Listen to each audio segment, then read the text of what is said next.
Here we are with CEO, co-founder, commander-in-chief, El Capitan of Foundry, Tobias Sherman. What's going on, man? So nice to have you here today with us. Oh, no, yeah, it's great to be here. Love coming to LA, especially now from Vegas, being that we're based there rather than Miami, so it's a bit, short of a flight. And it's great to be here and sort of celebrating esports and hearing a lot of people from around the industry just get together and sort of trade ideas. And it's funny, I think a lot of the deals that you see come to fruition are probably done here in the green room on the side in between panels at some of these things. But, XLIVE's always a fun one, so. Yeah, it's been pretty amazing, man. I think we've all appreciated kind of your efforts in the space and what you've been grinding out over the years. I think it goes unsaid that you do a lot and certainly hustle a lot, man. And I think we're all excited to hear, hey, you're in the publisher space now. What's going on in Vegas? Yeah, the publisher space is an interesting space right now. It's one that I think, almost through no fault of their own, sort of ignored esports for the longest time. It was something that they had to do, not necessarily something they wanted to do. And certainly we saw that with the community around games like StarCraft, and they kept the competitive edge alive, and even Counter-Strike to an extent before we saw Valve and really get more involved in sort of propping up a lot of the events and helping with establishing the majors and such. But we're in a spot where a lot of the corporate types and publishers are looking at going, we've got a vertical that can make money here. We should probably pay attention to this. And I think as a publisher ourselves, we're there now to say, okay, well, we need to do right by the culture. We need to do right by the media rights and as well as most importantly, the players and the fans.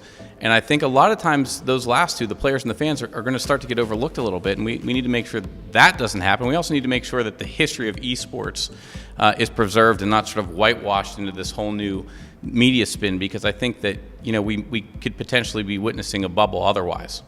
And when people get sick of spending money and get sick of the burn, especially investors we see coming in now, they start to say, well, maybe this esports thing wasn't what we thought it was, and we all know that's not the case. The good news is the guardians at the gate are the community, and they always shine. So before that ever has a chance, I think, to occur, there are our fail-safe and our backstop against that. But look, being a publisher is one part of Foundry IV. It's certainly not all that we are. I think when you look at esports and competitive gaming, the market today requires a more robust solution than just making games. So it's official. Tobias Sherman is in the business of making a game. A few, yeah. A few. All right. What does that look like? Are we talking MOBAs? Are we talking Battle Royale? Yeah, I mean, look, it's funny. We were joking a little bit on social. It's like you look at PUBG, and certainly we saw it early on in games like Fortnite, of course, which was a little more cartoony, maybe a little more acceptable to sponsors. And it's like in my head, I hear every other publisher going, we need a battle royale mode right away, and I think that's where we have almost, a third mover advantage, fourth mover advantage, where we can survey the market and see what trends are sort of just flavor of the month and what actually are intriguing that you can build, a robust game around, a team around, players around, players that can unionize for themselves and ensure that they have a career for a long time. Those are the components that we look at that are long lasting. So for us, it is interesting to see, the different genres. I think, our first two titles, yes, we will be in the mobile space for sure. And then we are looking at a mixed genre title. And I think that the real estate is available to pull it off. For those older gamers that can harken back to Blades of Steel, there's some really great moments in those early Nintendo games, these sort of gems where, Blades of Steel was a hockey game in case, you don't know.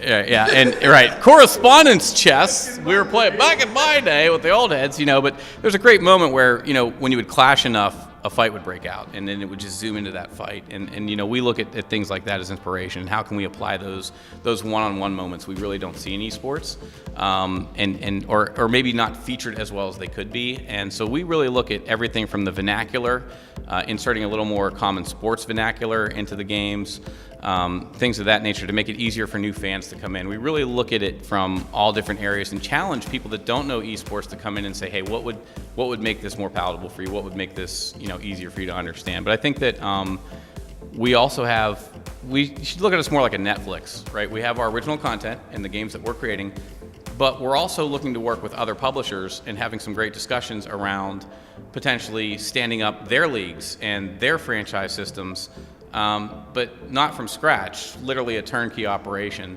that comes in and sort of sets that tone. You're talking similar to VVP and what they're doing with H1PL?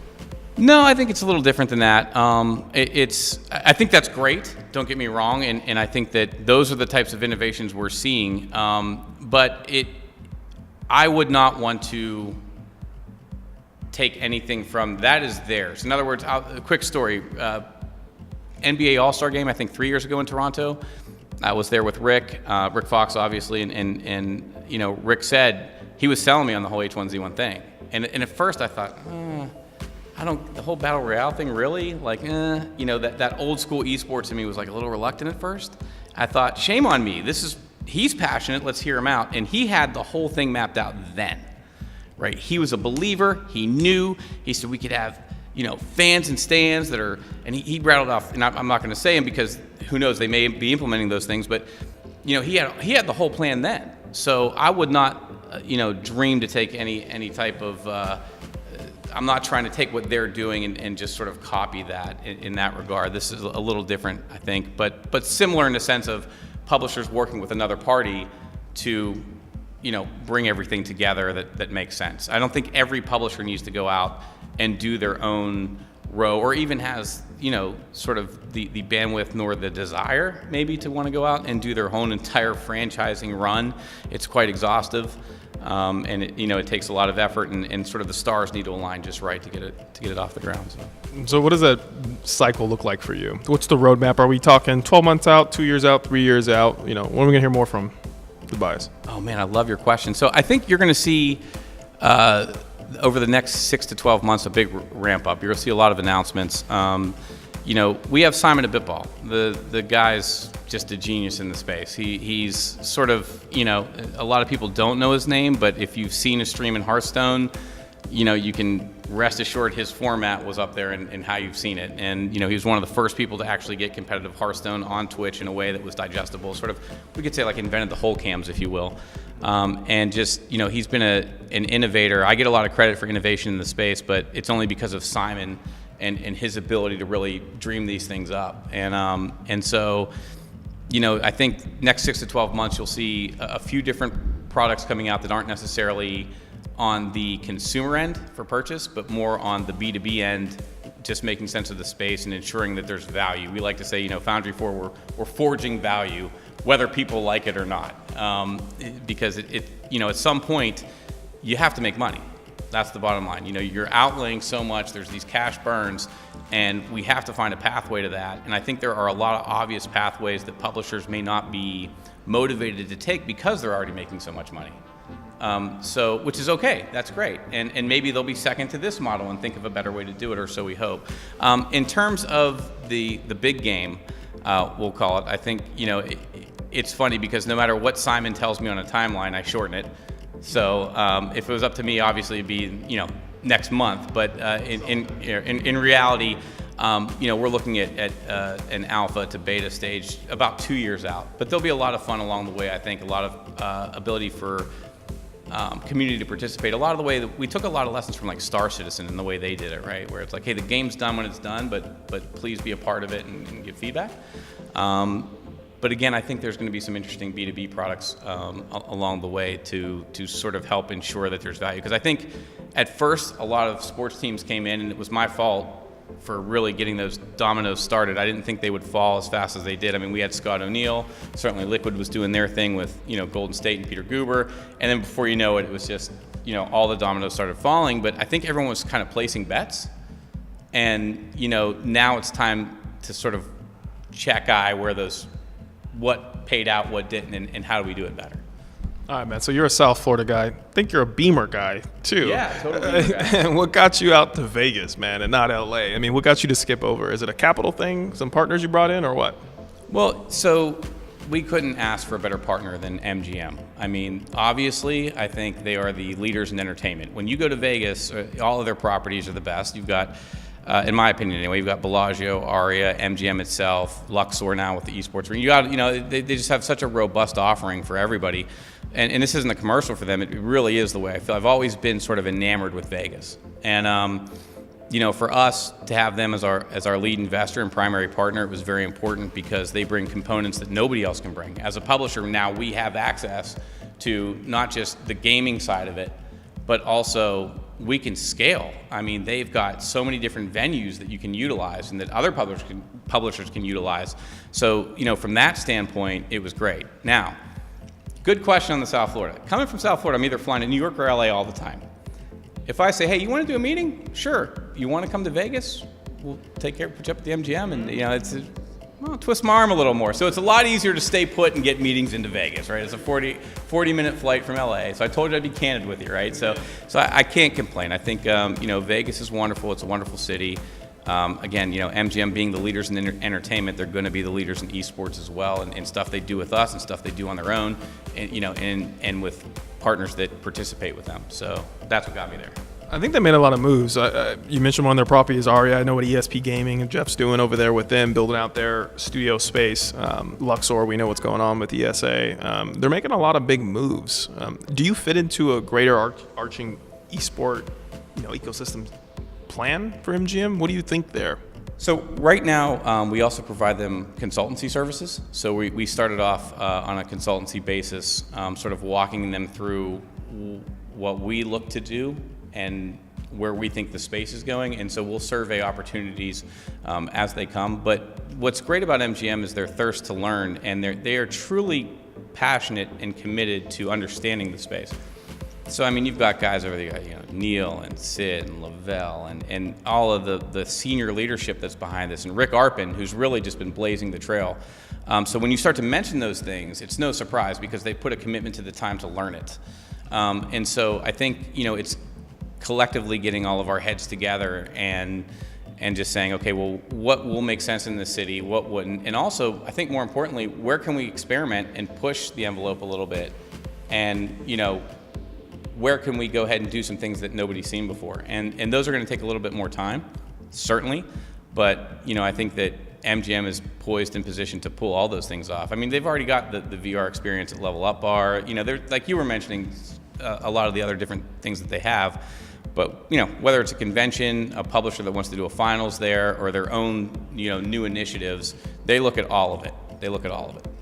Let's get a little bit deeper. Tobias, you crushed the agency business. You structured a lot of deals, notably the E-League, rollout, and what you've done there. You got out of the agency business, man, and it seemed like you had a pretty good thing going. Yeah. What's up? Yeah, well, okay, so what I'm doing now, an agency can't do, right? An agency can't become a game publisher. It's just not possible. I mean, if you think about it, an agency should be primarily agnostic to opportunity, right? They can't really play favorites. They do in certain areas. Obviously, we can see with WME IMG, my former employer, where they went ahead and purchased the UFC. They make big moves. There's no doubt. But I think one of the greatest things that both Turner and WME offered us initially with E-League was the freedom to go do it. They never interfered with anything. They gave 100% support. And, we went and just did that on the phone every day. And I got laughed at. The first team I called, I won't mention who they were, it was a European team, and they ended up signing up. But they laughed at me. It'll never work. You'll never get a major, and it's not going to go to TV. Right? And I said, well, here's the contracts. And they laughed, which is fine. It's typical. And I think that that's where I live in the space. If I'm not sort of pushing the limits, if I'm not out there saying, no, we can do more, we can do better, we can go bigger, and we can provide more value while we do it, then I'm failing. Because you're right, I could have just stayed there and sort of rode off into the sunset, but I feel it's an obligation when I see all this money flowing in and I can see better ways, I think, to achieve what they're trying to achieve. And the bottom line is this. We can just cut to the chase here and just say, look, sports teams need to own the product. They need to own the IP. That's the bottom line. It's the world they know. It's what they want to do. It's what they desire to do. And whether they want to wake up to that today or tomorrow or next week or next month or next year, they're going to make that realization. And I think a lot of them have. And I think where we play in the space, maybe some publishers might not love what we're doing. Maybe some are saying, why would you do it that way? You could do it the way we're doing it and make more money, which I'm not about. I think everybody knows that. But I think if they'll just take a beat, take a minute, it's going to pan out for everybody much better. So the reason I left was I saw this opportunity to say, hey, we can build something better and everybody can benefit.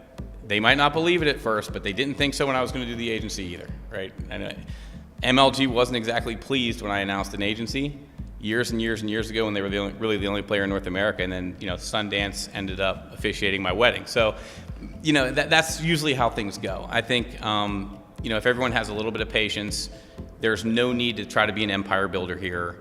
I think that if we're all smart about this, it plays out great for everybody. But the only thing that can really derail this thing is greed, right? I think greed and ego are two things that esports has no place for right now. So I don't care how much money you got a team to spend for a franchise. That doesn't matter to me. Shouldn't matter to you, and shouldn't really matter to your stockholders either. I don't think that, and I think some publishers agree with that are doing it, and maybe some have a different take. But I think that for now, it's pivotal that whoever is investing has a pathway to value and money and making money, because that's what fuels this whole party, right? It's not a charity, and as much as we all love it, if we want to see the show keep going, we have to make sure and ensure that that the returns are being made. You're talking about some character traits. You mentioned greed. How do you ensure that the humility is there, that the inclusion is there in the space, given your track record and experience? I mean, you're in a pretty unique place to be critical, right? And keep outsiders out and protect the industry. Inclusion is something I'm really passionate about. I feel like a lot of people in the space have gone to these ivory tower positions, and that inclusion's kind of, it's not there, and it's hurtful for me. At least I'd question it. As a gamer, I feel like we all looked for that. Gaming was our outlet, it's what we went for. Where do you stand when it comes to that? Inclusion and bringing people really into the space. I mean, I got goosebumps right now. You can see them. It's that's something I'm super passionate about, man. I mean, that's another reason I think where I left the big machine. As great as that is, and as great as we are able to accomplish things, and I love the legacy of what we leave behind there. And I'm sure whoever comes in there is going to innovate further on sort of the things that we've laid down and invent new things. But I mean, I feel you on that, because it's the same exact situation. Every time I've done something in the space, I've been faced with somebody trying to push me to the side or push me out, or it won't work. It's gotten a lot easier. Obviously, when you get some wins, it becomes easier. In relationships with people that know that sort of, hey, we're in the boat together. But there is definitely a sense, and that's why I talked a little bit in the beginning of the interview about saying I'm here to ensure that we don't whitewash the history of esports. Some big publisher coming in, and when you say outsiders, I sort of include some of these AAA titles as outsiders. They could have helped. Years ago, it wouldn't have been that hard for them to pick up a phone to Papa John's and say, hey, we have this grassroots thing that's really taken off in Korea, and we've got these North American teams, and they're struggling, and everyone's really pulling together as a publisher. We'll give you a spot, we'll give you an item, we'll give you an in-game. But it's funny, because some of these publishers we're talking to today, I met with them right before E-League 3 or 4 years ago, and they were showing me their plans, and we were sort of vibing and on what could be done in the space. And I'm like, well, you're going to do in-game items, right? No, that's not what we do. You're not going to give fans the chance to celebrate their favorite team. So when you talk about inclusion, there's the business side of it, there's the fan side of it, there's the player side of it even, because they're boxed out. I think these new player associations are great. And I think everyone has an answer to those. I think on the business side, we go through these ebbs and flows every 5 or 6 years where it's like, oh, the door's shut, there's no more, which is complete BS. We haven't scratched the surface of esports, right? Content is king, traffic is God. Nobody's figured out how to maximize that yet. And, activations and all these different things, for us, it's why I'm here today. Like, I have other meetings in Vegas. I literally flew here to do this, touchdown, talk to people, out there talking to Rustin. I met him a year ago. He's hustling. I like talking to the new young guys that are coming in, the young guns, and seeing how can I help them? How can we? And it has nothing to do. It is purely out of sort of esports altruism. And I think a lot of people that try to go that route even sometimes get a bad name for doing that. Because again, why are you helping this guy? He's competing. Everybody's competing with somebody, right? So I think that I know I'm on a tangent here, but I am passionate about the inclusion. I am passionate about the inclusion. I think that, if certain people had their way, there wouldn't be no inclusion. We're going to set the standard of how it's going to be, and that's it. If you look at, but that's an old model anyway, right? Look at the NFL, the NBA, NHL. It's all worked so well since the 60s. It's a great 1960s model television that is now shattered, right? So they're looking for audience, they're looking for how to engage millennials, and that's, of course, what the sponsors want to pay for everything. So you've got a lot of smart people, but I think you've got some people going, let's just use the old model in a new space, and we're just gonna hire people that we know and our cronies and our buddies from around Hollywood and around the way that we work with. And I think that at the end of the day, that's gonna be a subpar product. You know, one of the greatest things we got from Turner was Craig Berry bought in 1,000% to the fact that this needs to be authentic, and just went ham on learning every aspect of it that he possibly could. And was, when we would yell at him and be like, that's a stupid idea. In the early days, he was super receptive to that. There was no ego in that room, right? And I think now that's changed. I think now you've got people that are afraid to speak up. Then that's coming more and more. Like, people are afraid to say things. Teams are afraid to say things. That's insanity. You guys built this. You need to be empowered to say things. How can you be afraid to say something? Are you kidding me? If you don't think it's right, say it, or then don't complain. You know what I mean? Because it's never going to change. And I fear that the inclusion rates will drop the more you just give into that machine, right? But it's never been easier than to just grab a camera, even if it's just a cell phone. And I mean, I won't use his name, but a certain exec from a network said something awesome the other day. He said, I can go produce an Emmy-winning show any moment I want, but kids would rather watch LeBron, you know, shot on an iPhone at a barbershop talk basketball. That's what they're used to seeing, and that's the way media is sort of starting to head. So I think I had a lot of people tell me early on, the agency will never work, illegal never work, you'll never make money, you know, you'll never be able to invest in other companies, you'll never all this stuff along the way. And if I listened to any of them, I wouldn't be here today. Like, that just drove me. So I know there's a lot of people out there right now that are like, man, I'm just gonna give up on this esports thing. I've tried long enough, it's not gonna work. It's just, there's no money. I almost went personally broke, I'll admit that. Like, I mean, I put so much of my own money into it. I really laid it all on the line, far beyond what I thought I was gonna do, right? I had a stopgap, and we blew past that. And it all worked out, and I think it will. If you're passionate, you love it, and you drive. And guess what? If they're not gonna include you, go do your own. And that's what I do all the time, right? Like, if you kick that door down and you say, I'm here, and I'm gonna partner with the best, and we're gonna make it the best, and this is how we're gonna do it. But you have to have the idea to support the team. I mean, really, it's not me. It's Lily Russo, it's Simon at Bitball, it's Scott Merchant. You know, it's these people I've been with for 10, 20 years on my team, right? Because it wasn't just like, wasn't just me leaving, we all left, you know, together to go do this new venture that we think the space needs. And I believe IMG will benefit from. I believe, you know, for sure WME IMG will benefit from some of the things that we're bringing to fruition. And so, but it's all about the inclusion, right? And I know it's a soapbox moment, but if you're not out talking to the young guys, if you're not out including them in what you're doing, then you're missing a big boat, you're wasting a lot of money, and you're not actually talking to the experts. Everybody thinks they're an expert.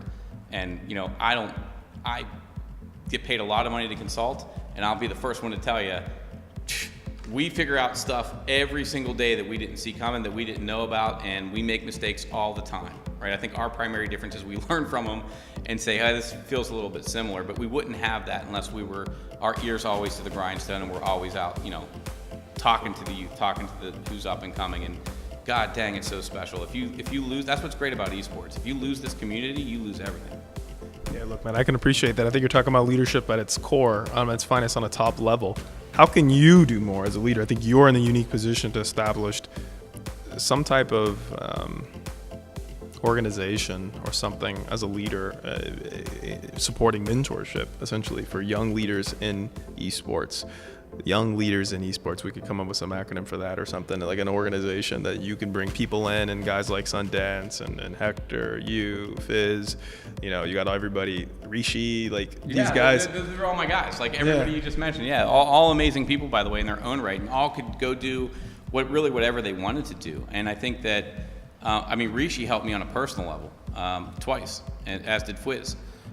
Once years ago when a deal was going to go south, and you know, somebody was not acting above board, and they helped 100% when I made the call. And then recently on a personal level, you know, Rishi really helped me out with sort of I don't, really don't want to get into it, but there was a person that was not all there, mentally unstable on Twitter, and they helped, and it escalated all the way, believe it or not, it's a crazy story, all the way to the Secret Service, because he was threatening the president in Florida. But putting that to the side, my point is not that. The point is that these are the guys you can call on because they're the best people in the world. They're not just great in esports, they're just great people. So I think to get to your question about doing more as a leader, it's something we consistently think about. It's, there is 1,000% a passionate Foundry for wanting to drive new ideas, and we want to set up an incubator in Vegas. So we're taking the steps to get the incubator set. That really has never been announced, but I'm not afraid to say it because it's something we're going to do. Like there's no doubt. I think Lily is doing a lot of great work, not just with esports athletes and what she's gleaned from IMG Academy and all those different things, but also where you can look at the casters, we can look at new influencers that are coming on. If you want to learn how to conduct yourself, how to go ahead and be professional, all these things are all there for the take. Nobody's really stepping up to do that, and I think that all promotes a healthier community. So it's funny you should mention that. We are having conversations, the guys at Face It, us, I would love to see an ESL Face It. Whenever you see those guys sort of on board on the same thing, it'd be great, right? Like, sort of include everybody. And shame on us for not already doing it, right? Shame on me, shame on Hector, shame on Fwiz.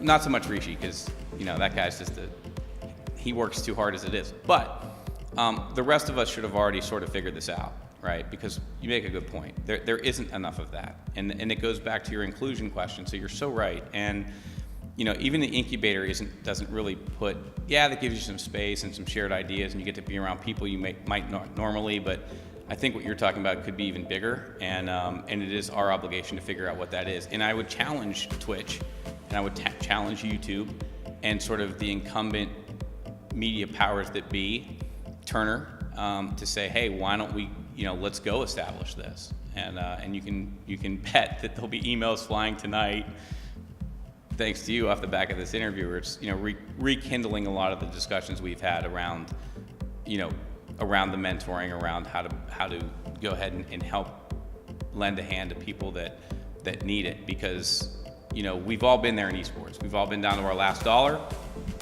our last minute, our last opportunity, and somehow together as a community we make it work, right? So I think that it's our obligation to hand that back down.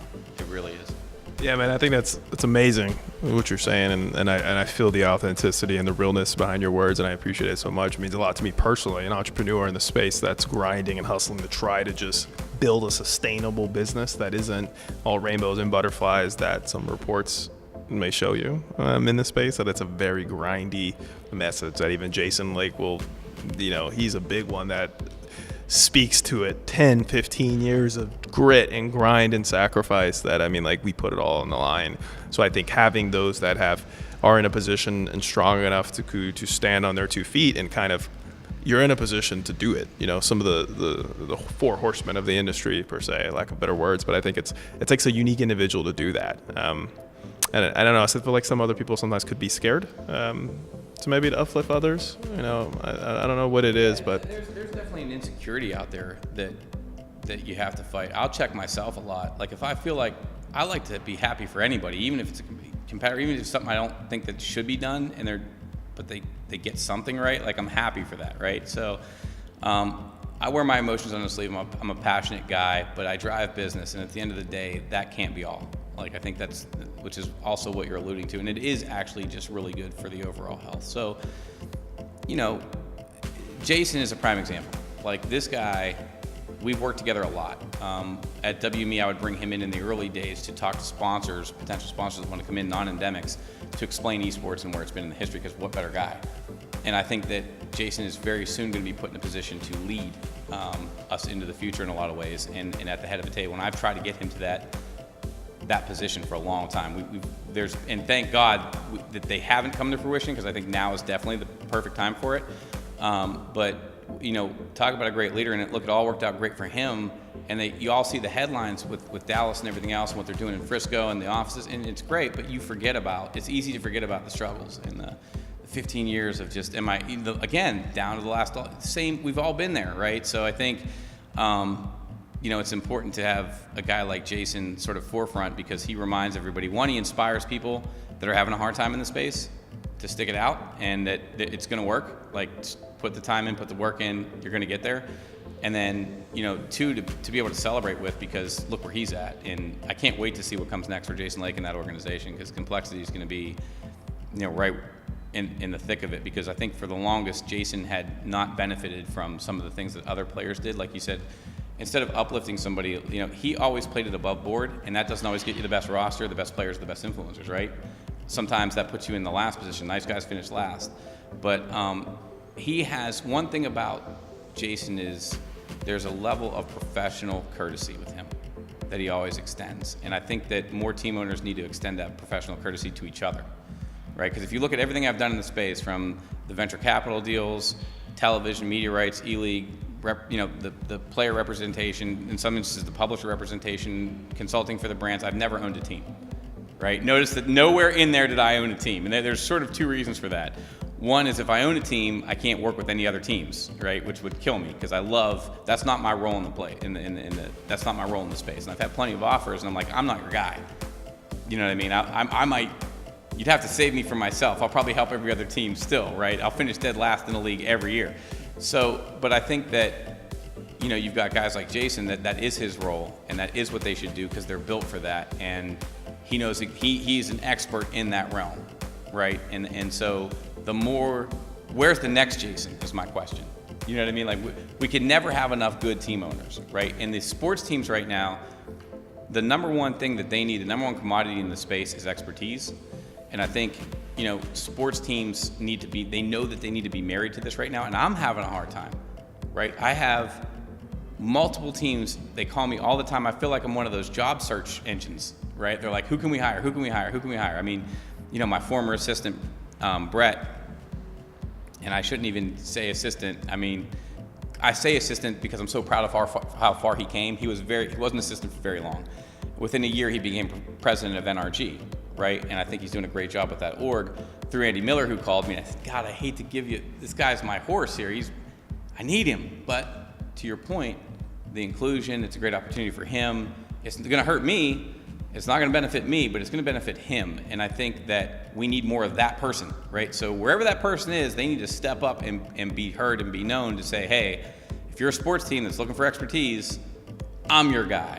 And maybe there needs to be a form created for that, or its own, I know there's a few esports job searches out there that sort of highlight that, but, expertise is at a minimum right now in the space. And it's something that I feel like, is something that, the answer's there. We just need to find those people, because the orgs need them. And without that touchstone, without that Rosetta Stone to what's real in the space, it's going to get bad fast. I mean, it's going to be boring, and they're going to lose viewership, and it's going to be a crappy output, right? I think that everybody you mention, make sure that it's not that. You know what I mean? Everybody that you mention, make sure it stays real and the community is aligned. Because if you're not aligned with the community, they'll let you know. Fast. Cool, man. Thanks so much for an amazing interview. Thank you for what you do. And let's build some leaders. Yeah, man. Let's build some leaders. Thank you.